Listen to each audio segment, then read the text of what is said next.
महंगाई से जूझ रहे आम आदमी को रिजर्व बैंक ऑफ इंडिया ने जोर का झटका दिया है। बीती 4 मई को आरबीआई ने अचानक रेपो रेट 0.40% से बढ़ाकर 4.40% कर दिया है, जबकि सीआरआर को भी 0.50% से बढ़ाकर 4.50% करने का फैसला लिया गया। आरबीआई के इस फैसले के बाद अब आपको होम लोन, ऑटो लोन या फिर पर्सनल लोन और महंगा पड़ेगा।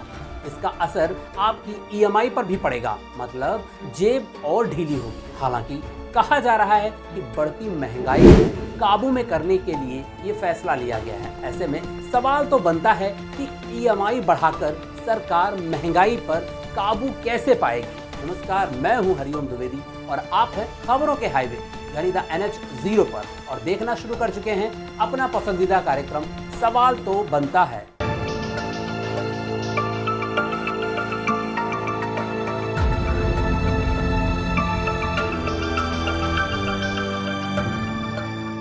रिजर्व बैंक ऑफ इंडिया ने 2 और 3 मई को मॉनेटरी पॉलिसी कमेटी की आपात बैठक बुलाई थी, जिसमें रेपो रेट और सीआरआर को बढ़ाने का फैसला लिया गया।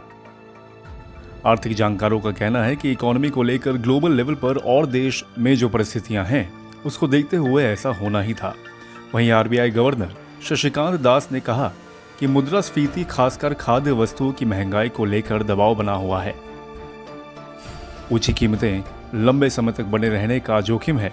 भारतीय अर्थव्यवस्था की सतत और समावेशी वृद्धि के लिए मुद्रास्फीति को काबू में करना जरूरी है।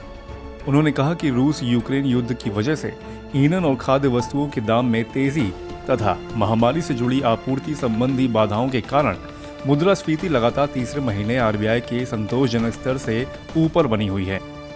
सकल मुद्रास्फीति मार्च में बढ़कर 17 महीने के उच्चतम 6.95% पर पहुंच गई और अप्रैल में भी इसके लक्ष्य के ऊपर बने रहने की आशंका है।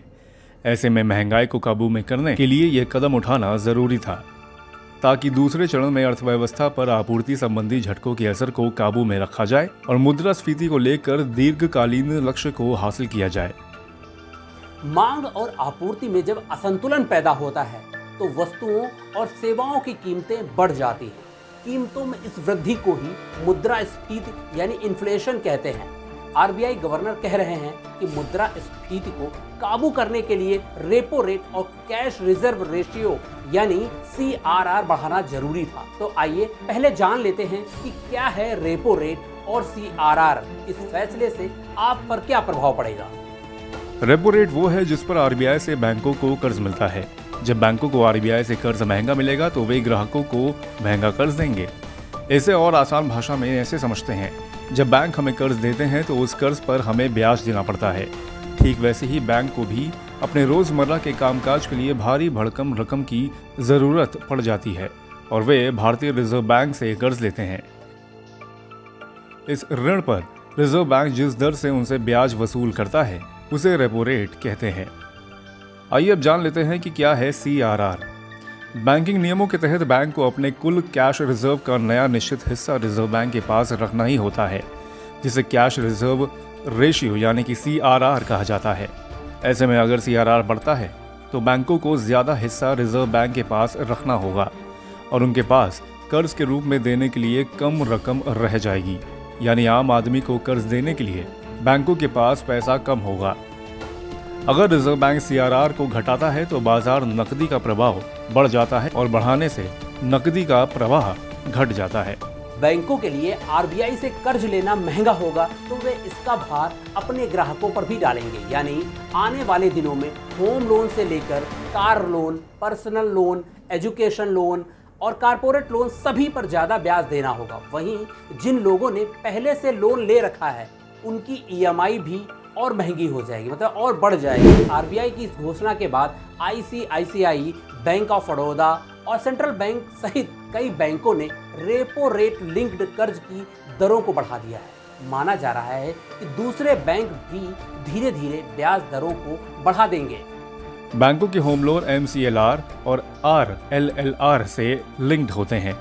रिजर्व बैंक ने 2019 में सभी बैंकों को कहा था कि वे नए होम लोन्स को एक्सटर्नल बेंचमार्क यानी कि EBLR से लिंक करें, क्योंकि बैंक आरबीआई के रेपो रेट घटाने का पूरा फायदा ग्राहकों को नहीं दे रहे हैं। अब बढ़ने का नुकसान भी ग्राहकों को होगा। निजी क्षेत्र के बैंक ICICI ने रेपो आधारित ब्याज दर यानी कि EBLR को 0.40% बढ़ाकर 8.10% कर दिया है। EBLR दर में वृद्धि से ग्राहकों के लिए व्यक्तिगत ऋण, वाहन और आवास ऋण महंगे हो जाएंगे। बैंक ऑफ बड़ौदा ने भी ब्याज दर में बढ़ोतरी की है। बैंक ऑफ इंडिया ने भी रेपो दर में वृद्धि के साथ अपनी ब्याज दर में इजाफा किया है। इसके अलावा सेंट्रल बैंक ने भी ब्याज दर में 0.40% की वृद्धि की है। रेपो रेट बढ़ने से लोन की EMI कितनी बढ़ने वाली है, उसे भी एग्जाम्पल से समझते हैं। मान लीजिए कि आपने 30 लाख रुपए का होम लोन लिया है। लोन चुकाने का समय 20 साल और ब्याज दर 6.7% है। इस स्थिति में आपकी EMI 22,722 रुपए होगी। रेपो रेट बढ़ने के बाद आप मान लीजिए कि ब्याज दर 7.1% सालाना हो जाती है, तो इसी होम लोन पर आपको 23,439 रुपए की किश्त चुकानी होगी। मतलब आपको जेब ढीली करनी होगी। लेकिन अगर आप ज़्यादा EMI नहीं जमा करना चाहते हैं तो फिर लोन की अवधि बढ़ानी होगी। आर्थिक मामलों के जानकारों की माने तो महंगाई की परिस्थितियों को देखते हुए आने वाले दिनों में रिजर्व बैंक ऑफ इंडिया की तरफ से ऐसे ही और कदम उठाए जा सकते हैं। अगली मौद्रिक नीति समिति की बैठक में रेपो रेट में और बढ़ोतरी की जा सकती है। फिलहाल उम्मीद यही कर सकते हैं कि सरकार के इस कदम से मुद्रास्फीति कम हो और महंगाई पर लगाम लगे। लेकिन तब तक आपके पास महंगा लोन लेने और बढ़ी EMI चुकाने के अलावा कोई और रास्ता नहीं है। आज फिलहाल इतना ही। अन्य खबरों के लिए देखते रहिए द NH0। धन्यवाद।